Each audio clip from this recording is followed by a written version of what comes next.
ஓம் முருகா, வெற்றிவேல் முருகா. வேலுண்டு வினையில்லை, மயிலுண்டு பயமில்லை. என் அன்பு தங்கமே, உன் மனம் விரும்பும் நபர் உன்னை தேடி வரப்போகின்றார் தங்கமே. என்னப்பா சொல்கிறீர்கள்? நான் இத்தனை நாட்களாக உங்களிடம் கேட்டது எனக்கு நிறைவேற்றி தரப்போகிறீர்களா என்றுதானே கேட்கின்றாய். ஆம் தங்கமே, உன்னுடைய நீண்ட நாள் காத்திருப்புக்கு ஒரு பலன் கிடைத்து விட்டது.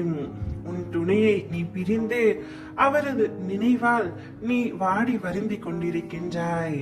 அனுதினமும் அவரையே நினைத்து கண்ணீர் மல்க வேண்டி என் மனம் விரும்பும் நபர், என் துணை என்னிடம் திரும்ப வர வேண்டும் என்று கேட்டுக்கொண்டே இருந்தாய் அல்லவா?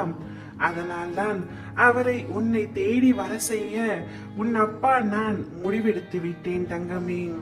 நீயும் அவரும் நீண்ட காலமாக சந்தோஷமாக வாழ வேண்டும் என்பதே உன் அப்பாவின் ஆசையாகும். அவர் வரும் சமயத்தில் நீ அவரிடம் முன்பு நடந்த காயங்களையும் கசப்புகளையும் பேசாதே தங்கமே. உங்களுக்குள் 1000 மன வேறுபாடுகள், கருத்து வேறுபாடுகள் இருந்தாலும் அவற்றை எல்லாம் மறந்துவிட்டு ஒரு சுமூகமான தீர்வை எடுத்துவிட்டு உங்களுடைய வாழ்க்கையை சந்தோஷமாக வாழ ஆரம்பிக்க வேண்டும்.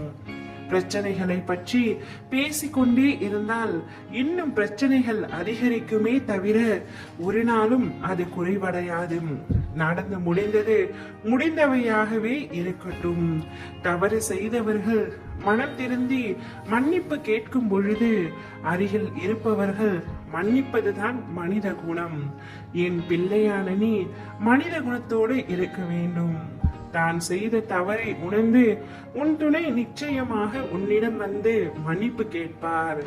அவருடைய மன்னிப்பை ஏற்றுக்கொண்டு அவருடன் நீ சந்தோஷமாக உன்னுடைய வாழ்க்கையை தொடங்க வேண்டும்.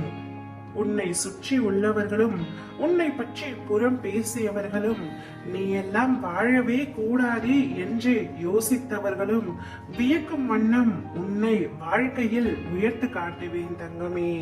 நீ யார் பற்றியும் கவலை கொள்ள தேவையில்லை. இது உன்னுடைய வாழ்க்கை. மற்றவர்களின் வார்த்தைக்கு செவிசாய்த்து உன்னுடைய வாழ்க்கையை நீ வீணடித்து விடாதே. நீ வாழக்கூடாது என்று நினைப்பவர்கள் உன்னையும் அவரையும் பிரிக்க வேண்டும் என்றே யோசிப்பார்கள். நீ அவர்களின் பேச்சை செவி கொடுத்து கேட்டு உன்னவரை நீ பிரியாதே தங்கமே. உன்னவர் மனம் திருந்தி உன்னிடம் வரப்போகின்றார். அவரை மனம் பொங்க ஏற்றுக்கொண்டு சீரும் சிறப்புமாய் சுபிட்சமாய் நீ வாழ வேண்டும் என்பதே உன் அப்பாவின் ஆசையாகும். ஓம் முருகா, வெற்றிவேல் முருகா.